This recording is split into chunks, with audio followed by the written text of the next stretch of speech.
Well, we are heading to the round of 8. It's hard to believe. I don't want to say the light at the end of the tunnel because we never want the season to end. We'll keep racing all year long, but there is light at the end of the tunnel, and it looks like a NASCAR championship trophy. So, Nate, I normally ask our guests here to pick their first 4 eliminated, but you have 4 eliminated right now. It's the championship 4. So instead, I'm going to flip it over and ask you for your championship 4 picks. Who makes it to the race in Phoenix come November? Yeah, I've been thinking about this one, Alex. I think I would go Hamlin and Larson for sure. And then I got to put Chase in because I just feel like the way he ended last year with the Martinsville Phoenix back-to-back, he's going to be a factor. And then a 4th, I mean, no offense to Mamba, but I'll go with the other Penske car. I'm going to be crazy and just say Keselowski.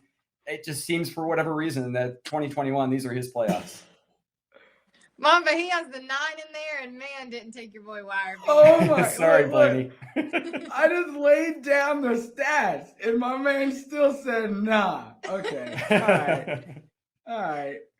I'm gonna go. Mamba, who's your championship 4 then? I know you got the 12 in there. Yeah. Okay. That's an affirmation. The 12 is in there. Okay. I'm going with the 5. I'm going with the 11, and I'm going with the 9.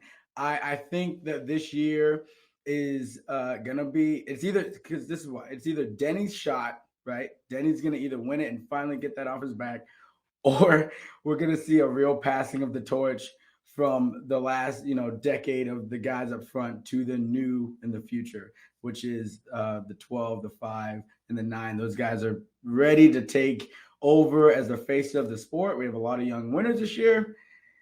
The 9 won the championship last year. They had been bowing up with those guys. I think it's time.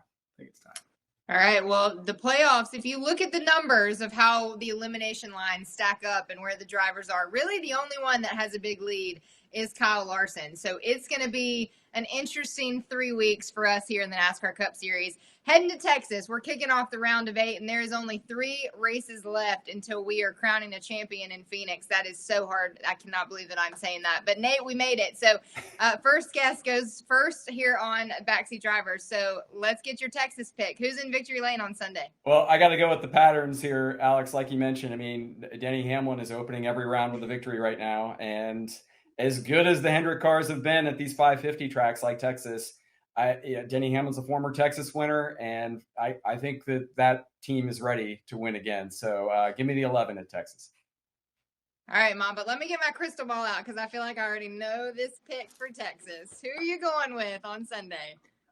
It's giving me so many good points as the 11, and it's the 12, man. The 12. Like you never want to say that a racetrack owes you one, but this one, I feel like this place owes him one. He had a stellar run going, and a ridiculous caution came out when someone just went from the top to the bottom. I think he gets the win at Texas, stamps his ticket to Phoenix, and then he's gonna go off and do the dang thing in Phoenix too.